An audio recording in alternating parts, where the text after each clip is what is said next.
Hello dear bankers, नमस्कार। आप सभी दोस्तों का स्वागत है जेएआईबी की क्लास में और मैं आपके साथ जुड़ चुका हूं जेएआईबी समरी सीरीज में। तो दोस्तों, आज हम लोग अपने मॉड्यूल बी पीपीबी का जो मॉड्यूल बी है वहां पे क्लास नंबर 13 को कवर करेंगे। और लास्ट क्लास में हम लोगों ने एनपीए को समझा था, classification and provisioning of NPA को समझा था। अब एनपीए के ऊपर बेस्ड न्यूमेरिकल को हमें डिस्कस करना है। तो दो न्यूमेरिकल तो आपको बड़े बड़े दिए गए हैं जो कि हमारे ईसीजीसी और सीजीटी एमएससी के द्वारा जो गारंटी कवर होता है उसके ऊपर बेस्ड है। सो उन न्यूमेरिकल्स को हम लोग कवर कर लेते हैं जो कि हमारी किताब में दिए गए हैं, क्योंकि अगर हम उन क्वेश्चंस को कवर कर लेंगे तो हमारे लिए अच्छा होगा, क्योंकि न्यूमेरिकल का पार्ट इस बार के एग्जाम में थोड़ा सा बढ़ाया गया है। ठीक है, सो करते हैं स्टार्ट। चलिए समझते हैं, ध्यान से सभी दोस्त देखिएगा। मेरा नाम है अरविंद सर और आप हमारे Telegram JAIB by Arvind sir पर जुड़ सकते हैं। ठीक है दोस्तों, अब एक एग्जाम्पल दिया गया है, बिल्कुल सिंपल क्वेश्चन है। कभी कभी जब हमें नहीं पता होता है तो हम उस सिंपल क्वेश्चन को भी नहीं कर पाते हैं।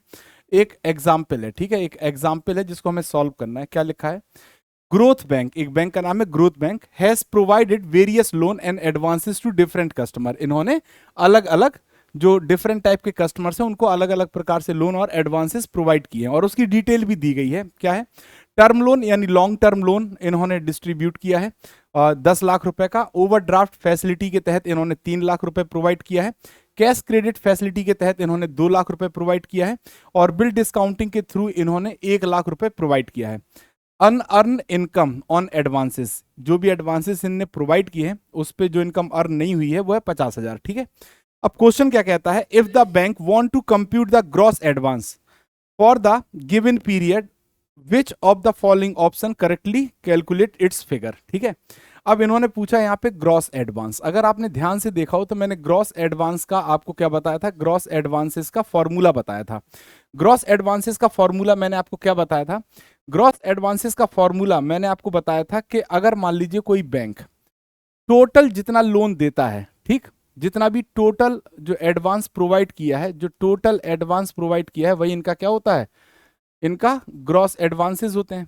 अब टोटल एडवांस आप कैसे देखोगे? जैसे आपने जब लोन दिया होगा तो सभी कस्टमर्स को पैसा कब देना था? ड्यू डेट पे। ठीक है, तो बहुत सारे कस्टमर ने ड्यू डेट पे आपका पैसा दे दिया होगा।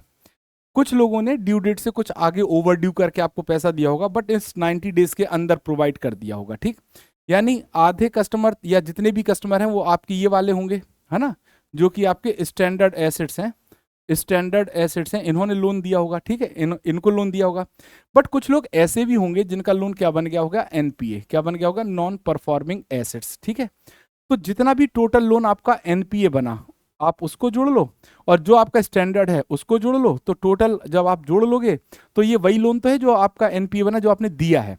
तो इन दोनों को जोड़ लोगे तो आपका ग्रॉस एडवांस निकल आएगा। यानी आपका जो भी स्टैंडर्ड एसेट्स होगा, स्टैंडर्ड एसेट्स होगा, प्लस आपका जितना भी ग्रॉस एनपीए है। क्या है दोस्तों? ग्रॉस एनपीए है। ठीक, इन दोनों को आप जोड़ लोगे तो आपका क्या निकल आएगा? Gross advance. क्या निकल आएगा दोस्तों? Gross advance. और मैंने ये लास्ट क्लास में आपको बताया था। ठीक, अब यहां पे ऐसी कोई सिचुएशन इन्होंने नहीं बताई कि कितना पैसा आपका स्टैंडर्ड है, कितना ग्रॉस एनपीए है। तो अब हम इस फॉर्म में, अगर हमारा कोई क्वेश्चन दिए ही नहीं है तो हम इस जो फॉर्मूला हमने पढ़ा क्या उससे हम आंसर निकाल पाएंगे? नहीं। तो अब हमें ये निकालना है कि देखो, इसको ऐसे समझो ना, जितना भी लोन आपने प्रोवाइड किया है वो आपका क्या कहलाएगा? Gross advance. तो आपने एक तो ये लोन प्रोवाइड किया है जो आपका ग्रॉस स्टैंडर्ड एसेट्स है, दूसरा आपका वो लोन जो आपका एनपीए बन गया। तो यहां पे एनपीए कितना बन गया ये कुछ नहीं बताया, सिर्फ ये बताया गया कि कितना लोन आपने प्रोवाइड किया। तो देखो इसको सॉल्व कैसे करते हैं। Gross advance can be computed by summing up all different type of advances. आपका ग्रॉस एडवांस का मतलब है जो भी डिफरेंट टाइप से आपने एडवांस प्रोवाइड किए हैं या बैंक ने प्रोवाइड किए हैं वो आपका ग्रॉस एडवांस कहलाएगा। तो अगर हम ग्रॉस एडवांस को देखें तो मैंने आपको क्या फॉर्मूला बताया था? Standard assets plus gross non performing assets. ठीक, तो इन्होंने ऐसे कहीं डिफाइन नहीं किया कि ये इतना ग्रॉस एनपीए है, इतना स्टैंडर्ड एसेट्स है। अगर ऐसे करेंगे तो आप इस फॉर्मूले पे लगा देंगे। अदरवाइज आपने जितना भी लोन प्रोवाइड किया है उसको अगर आप जोड़ दोगे तो आपका ग्रॉस एडवांस निकल आएगा। सबसे पहले 10 लाख रुपए आपने टर्म लोन के तौर पे दिए तो 10 लाख आपने लिख दिया। फिर आपने ओवरड्राफ्ट फैसिलिटी के तहत 3 लाख दिए तो आपने 3 लाख लिख दिया। फिर आपने कैश क्रेडिट के तौर पे 2 लाख रुपए दिए तो आपने वो भी लिख दिया। और आपने बिल डिस्काउंटिंग के थ्रू 1 लाख रुपए दिया तो आपने वो भी लिख दिया। अब अगर आप देखोगे 10, 3, 13, 14, 15, 16, टोटल आपने 16 लाख का एडवांस प्रोवाइड किया है, ठीक। अब आपका जो ग्रॉस एडवांस आ जाएगा, क्या आ जाएगा, ग्रॉस एडवांस आ जाएगा। वो ग्रॉस एडवांस कितना हो जाएगा दोस्तों, 16 लाख। कितना हो जाएगा, 16 लाख, इकाई दहाई सैकड़ा हजार दशा लाख 10 लाख, ठीक है। 16 लाख रुपए आपका ग्रॉस एडवांस आ जाएगा। बिल्कुल सिंपल है, आपने सबको उठाया और जोड़ दिया। बशर्ते अगर आपका क्वेश्चन घुमाया होता उसने, तो इस फॉर्मूले की आपको जरूरत पड़ जाती, तब आप थोड़ा कंफ्यूज हो जाते। तो इसलिए ये फॉर्मूला जरूर याद रखिएगा, इस पे बेस्ड न्यूमेरिकल आपसे पूछा जाता है, ठीक है। नाउ अब ऐसे एडवांसेस आप प्रोवाइड करते हो जिनमें आपको गारंटी कवर प्रोवाइड किया जाता है, ठीक है। जैसे आपने देखा होगा DICGC, deposit insurance credit guarantee corporation, saving deposits पे आपको क्या प्रोवाइड करता है दोस्तों, या आपके डिपॉजिट्स पे, कस्टमर के डिपॉजिट्स पे गारंटी प्रोवाइड करता है कि अगर मान लीजिए कोई भी बैंक है ना बाइंड अप होता है, तो उस केस में या लॉस में चला जाता, तो उस केस में जो जनता का पैसा जमा है प्रत्येक खाते पे 5 लाख रुपए तक आपको गारंटी कवर प्रोवाइड किया जाएगा, मैक्सिमम 5 लाख। पहले 1 लाख था। इसी प्रकार अगर आप एक्सपोर्ट का कोई बिजनेस कर रहे हैं, तो वहां पे भी क्रेडिट गारंटी, एक्सपोर्ट को बढ़ावा देने के लिए क्रेडिट गारंटी कॉर्पोरेशन आपको क्रेडिट प्रोवाइड करता है, ठीक है। इसी प्रकार आपको अदर स्कीम्स के तहत भी गारंटी प्रोवाइड की जाती है, ठीक। तो पहले हम लोग बात करेंगे किसकी, advances covered by the ECGC DICGC guarantee, यानी ऐसे एडवांसेस जिनमें आपको ECGC export credit guarantee corporation या deposit insurance credit guarantee corporation आपको सिक्योरिटी या गारंटी प्रोवाइड करता है। So in the cases of advances guaranteed by DICGC ECGC provision should be made only for the balance in excess of the amount guaranteed by these corporations, ठीक।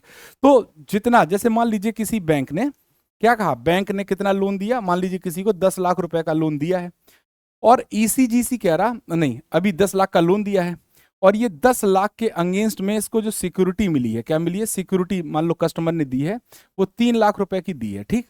और तीसरा statement आया कि जो ECGC है, export credit guarantee corporation है, वो 50% का इंश्योरेंस मतलब गारंटी कवर दे रहा। तो जब भी आप इसमें आप वो अमाउंट निकालोगे कि कौन सा अमाउंट ऐसा है जो हमारा हमें अनसिक्योर्ड है, कैसे निकालोगे अनसिक्योर्ड अमाउंट। तो इसको निकालने का सबसे सही तरीका क्या होता है कि पहले जितने का आपने लोन दिया, मान लीजिए 10 लाख का लोन दिया है, और सिक्योरिटी आपके पास कितने की है, तो 3 लाख की है, तो 3 लाख आपका सिक्योर्ड है सिक्योरिटी से, यानी टोटल आपके पास बचा 7 लाख रुपए। अब ये जो 7 लाख बचा, इसमें आपको 50% ECGC कवर कर रहा, ECGC आपको 50% कवर कर रहा, तो 50% ऑफ 7 लाख आपका हो जाएगा, तो ये निकल आएगा 3.5 लाख रुपीज आपका ECGC कवर कर रहा। अब आपका जो अनसिक्योर्ड अमाउंट बचा वो कितना बचा, अनसिक्योर्ड अमाउंट आपका कितना बचा, 3.5 लाख रुपए आपका अनसिक्योर्ड बचा, ठीक। अब आपका क्वेश्चन में क्या दिया गया कि वो किस कैटेगरी में है, अनसिक्योर्ड लोन किस क्लासिफिकेशन में है, स्टैंडर्ड एसेट्स है, सब स्टैंडर्ड है, डाउटफुल है, लॉस एसेट्स है। तो जिस कैटेगरी में होगा उस कैटेगरी का टाइम पीरियड मतलब परसेंटेज आप लगा के प्रोविजनिंग का निकाल देंगे, और आपका आंसर फिर आप अकॉर्डिंगली कैलकुलेट कर लेंगे। अभी मैं करके दिखाऊंगा, ठीक। तो ECGC की गारंटी कब यूज की जाती, मैं ये बताना चाह रहा, DICGC की गारंटी कब यूज की जाती वो बताना चाह रहा, या फिर CGT MSE की गारंटी कब कैसे यूज की जाती वो बताना चाह रहा। यानी पहले जितने का लोन आपने दिया है और आपको कस्टमर ने कितने की सिक्योरिटी दी, तो उस लोन अमाउंट में से, यानी जो आपका आउटस्टैंडिंग है उसमें से आप सिक्योरिटी अमाउंट को घटा दीजिए, जो भी अमाउंट आपका बचा उस पर आप गारंटी निकाल दीजिए, ठीक है। 50 है, 75 है, 25 है, जितना भी है, ठीक। तो वही बात यहां पे बताई गई है। So further while arriving at the provision required to be made for doubtful assets, realisable value of the security should be first be deducted. तो हमने रियलाइजेबल वैल्यू सिक्योरिटी की घटा दी, ठीक है, from the outstanding balance. Outstanding balance in respect of the amount guaranteed bye these corporations. अब इसके बाद हम क्या करेंगे, जो भी डिफरेंस आया उस पे कितना गारंटी कॉर्पोरेशन ने आपको गारंटी प्रोवाइड की है वो अमाउंट निकाल के इसमें से घटा देंगे।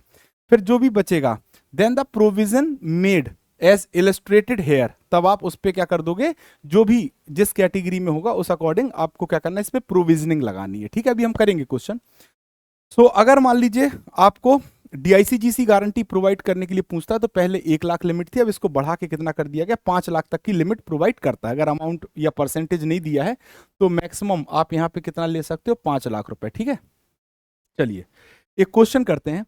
ये हमारा क्वेश्चन का पार्ट है, ये किसका पार्ट है, क्वेश्चन का, ठीक। याद रखिएगा जो येलो कलर से है वो मेरा क्वेश्चन है, ठीक, और ये मेरा सोल्यूशन है, ये क्या है, मेरा जो व्हाइट कलर से है वो सॉल्यूशन है, और हमें क्या निकालना है, प्रोविजन निकालना है। ठीक है, तो हम प्रोविजन निकाल देंगे बिल्कुल आसान तरीके से, बिल्कुल इजी वे में हम प्रोविजनिंग को कैलकुलेट कर लेंगे। कैसे?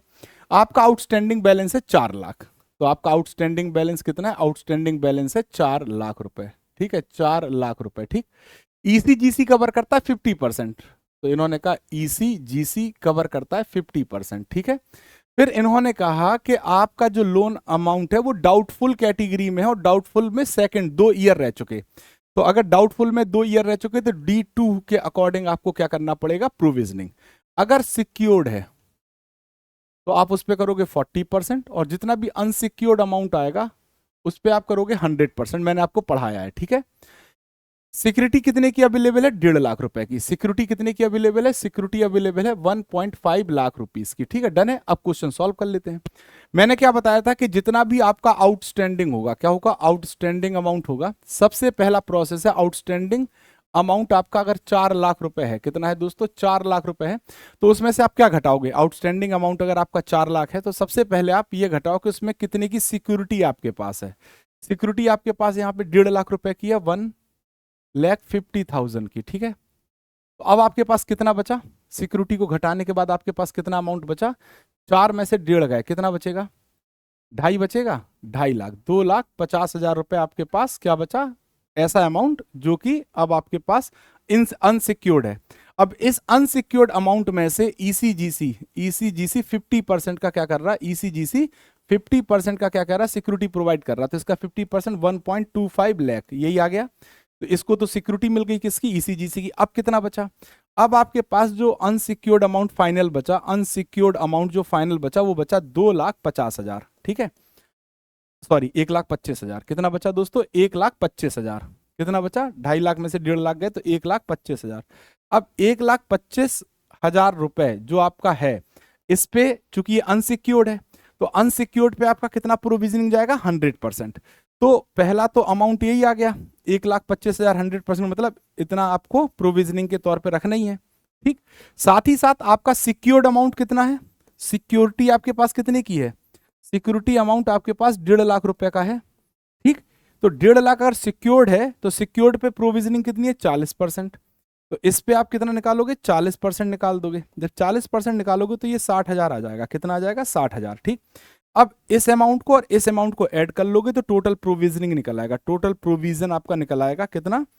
1,25,000 प्लस 60,000, तो ये टोटल हो जाएगा 1,8,5,1,2,3, 1,85,000। ये आपका टोटल प्रोविजनिंग आ गया। ठीक है, डन है, क्लियर है? यस और नो? अब आप यहां से भी पढ़ लो तो आपको समझ में आ जाएगा। मैंने आपको सॉल्व करके दिखाया, ये भी आपको समझ में आ जाएगा। ठीक है, डन है। तो ये आपने ईसीजीसी का निकाल लिया। ऐसे ही अगर मान लो आपके दूसरे जो लोन होते हैं उनको अलग प्रकार से और गारंटी मिलती है, जैसे मान लीजिए माइक्रो स्मॉल एंटरप्राइजेस को जो गारंटी मिलती है CGT MSE से मिलती है। Credit risk guarantee fund trust for low income house hold के लिए CRG-FT-LIH से मिलती है गारंटी। तो इस पे आपको बहुत ज्यादा कंफ्यूजन लेने की आवश्यकता नहीं है जब न्यूमेरिकल सॉल्व कर रहे हैं, क्योंकि हमें ये दिया रहेगा कि कितने प्रतिशत ये गारंटी दे रहा। तो अगर CGT MSE या CRG-FT-LIH कवर कर रहा है 75%, तो कोई दिक्कत नहीं, 75% पे कैलकुलेट कर लेंगे। अब इन्होंने यहाँ आउटस्टैंडिंग बैलेंस दिया 10 लाख, तो अब देखो सॉल्व अपने साल में करते हैं, इसको देखते ही नहीं है। हमें आउटस्टैंडिंग बैलेंस दिया गया है 10 लाख। कितना दिया गया है? 10 लाख रुपए दिया गया है। साथ ही साथ हमारे पास क्या कोई सिक्योरिटी है? सबसे पहले हम सिक्योरिटी को घटाते हैं। 1.5 लाख रुपए की सिक्योरिटी है, हमने 1.5 लाख रुपीस की हमारे पास क्या है? सिक्योरिटी है। ठीक है, तो इसको घटाएंगे तो कितना बचेगा हमारे पास? 8.5 लाख रुपीस, ये आपके पास बचा। 8.5 लाख रुपीस में से 75% कौन कर रहा? गारंटी मिली है। CGT MSE से हमें क्या मिली है? गारंटी मिली है। तो कितने परसेंट की?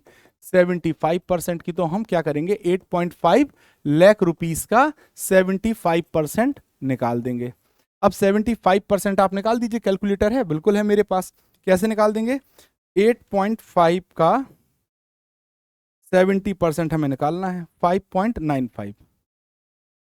5.95, देखो कुछ गड़बड़ तो नहीं किया है ना?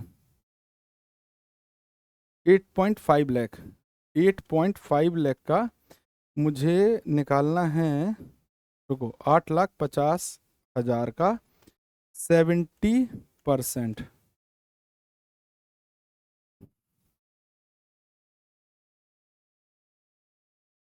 75% है, 75% है भाई। मैं कहूँ वैल्यू क्यों कम आ रही? 8.5 का 75% आपका आ रहा 6,38,000, 6,37,000 समथिंग आ रहा। राउंड ऑफ फिगर 6.38 लाख आप कर दो, ठीक है, ये आ गया। अब इसमें से इसको घटा दो, इसमें से 8.5 माइनस 6.38 इक्वल टू आ जाएगा 2.12, ठीक है। आपका अनसिक्योर्ड अमाउंट जो अब बचा है वो कितना बचा है? 2.12 लाख, ठीक। अब इस पे क्या करना है हमें? Period for advance has remains doubtful, और यहाँ भी 2 ईयर्स पे ही निकालना है, तो 2 ईयर्स आएगा। अप टू 1 ईयर होता है D1, और 1 से 3 ईयर होता है D2, तो दूसरा ईयर है तो D2 में आ जाएगा। तो D2 में हमें अनसिक्योर्ड पे कितना रखना होता है? टोटल 100%। तो यहाँ पे तो मेरा प्रोविजन अमाउंट आ जाएगा 1.12 लाख रुपए। लेकिन हमारा सिक्योर्ड अमाउंट भी है 1.5 लाख का। कितने का सिक्योर्ड अमाउंट है? 1.5 लाख का। और 1.5 लाख का अगर है तो उस पर हमें कितना करना है? 40% की प्रोविजनिंग करनी है, तो यहाँ भी 60,000 आ जाएगा। बस अब कुछ नहीं करना, इस अमाउंट को और इस अमाउंट को जोड़ना है। टोटल प्रोविजनिंग हो जाएगी 2,72,000 रुपए। ये आपका आ गया, या इसे आप लिख दो 2.72 लाख रुपीस, ठीक है। ये आपका आंसर आ गया, ठीक है, डन है। तो ये आपका न्यूमेरिकल होगा, सिंपल तरीके से आप सॉल्व कर सकते हो, और आपके एग्जाम में भी ये पूछा जाता है, ठीक है। मैं इसको सही सही लिख दूं तो आपको दिखाई देगा शायद, 2,72,000, ठीक है, डन है, क्लियर है। चलिए अब देखिए, तो ये थी आज की हमारी क्लास। आई होप सभी को समझ में आई होगी। और अगर आप JAIB एग्जाम को टारगेट कर रहे हैं और आपने चारों कंपलसरी पेपर को टारगेट करना चाहते हैं, तो सबसे बेस्ट ऑप्शन होता है JAIB महापैक, ठीक है। और इसके लिए महापैक में आपको मिलता है 15 plus foundation MCQ batches, 2000 plus live classes, 500 plus mock and quizzes, 200 plus class notes and 24/7 doubt support. 1 year महापैक का लीस्ट प्राइस है आपके लिए 3,999, और 2 ईयर महापैक का जो लीस्ट प्राइस है वो है 5,999, ठीक। अगर आप चाहें तो 6 मंथ महापैक को भी ले सकते हैं, 2,799 रुपए में आप सब्सक्राइब कर सकते हैं, ठीक है। महापैक को वन स्टॉप सोल्यूशन कहा जाता है, क्योंकि ये सभी तरीके के बैच जो आपके JAIB एग्जाम में रिलेटेड हैं, वो सभी बैच यहाँ पे आपके लॉन्च किए जाते हैं, ठीक है। तो आप आसानी से कवर कर सकते हैं हमारे साथ। और आपके लिए एक और बेनिफिशियल ऑफर है, अगर आप हमारे कोर्सेज को अपने दोस्तों को, कलीग्स को, सीनियर को रेफर करते हैं, और अगर वो बाय करते हैं बैच को, तो जितने का वो बाय करेंगे उसका 10% आपके PW वॉलेट में आ जाएगा। PW वॉलेट में जब वो पैसा आ जाएगा, तब आप क्या कर सकते हैं? 2 ऑप्शन है, या तो UPI यूज करके आप अपने अकाउंट में मंगा लीजिए, या फिर आप उससे PW कोर्सेज में यूज भी कर सकते हैं, नो प्रॉब्लम, ठीक। और यदि आप सिर्फ अपने फाउंडेशन को स्ट्रॉन्ग करना चाहते हैं, आप चाहते हैं कि सिर्फ मैं फाउंडेशन पढ़ूं अच्छी तरह, तो JAIB फाउंडेशन बैच भी आपके लिए अवेलेबल है। 1,999 रुपए में आप सब्सक्राइब कर सकते हैं। साथ ही साथ फाउंडेशन का 2.0 बैच भी आपके लिए आ गया है 1,999 रुपए में। और इंडिविजुअल एग्जाम अगर किसी का रह गया, तो इंडिविजुअल फाउंडेशन बैच भी अवेलेबल है 799, तो जिसमें आपको लगे यू आर कंफर्टेबल, एंड आपकी नीड के अकॉर्डिंग, आपकी रिक्वायरमेंट के अकॉर्डिंग सभी ऑप्शंस अवेलेबल हैं। सो जिसमें आपको जो बेस्ट लगे उसको आप सब्सक्राइब कर सकते हैं और अपनी प्रिपरेशन कर सकते हैं। अगर आपको हमारे बुक्स की रिक्वायरमेंट है जो कि कंसाइज है, एग्जिस्टिव थ्योरी आपको मिलती है, हिंट एंड सॉल्यूशन, हर एक यूनिट के बाद चारों पेपर में क्वेश्चन और case study based question with solution, और क्विक रिवीजन के लिए आपको उस तरीके से किताब को बनाया गया जिससे आपका माइंड में वो मैप बन जाए और क्विक रिवीजन कर पाए। तो लीस्ट प्राइस में आप इस किताब को भी सब्सक्राइब कर सकते हैं अमेजन और फ्लिपकार्ट से। तो आज की क्लास में बस इतना ही। ये हमारा टेलीग्राम है, अगर आपको लगता है कि कोई भी डाउट है, so you all are most welcome, है ना। आप अपना क्वेश्चन लिखिए, हम आपको तुरंत आंसर प्रोवाइड करेंगे। आज की क्लास में बस इतना ही। Thank you very much. मिलते हैं दोस्तों अगली टॉपिक के साथ अगली क्लास में। तब तक के लिए धन्यवाद। Thank you all.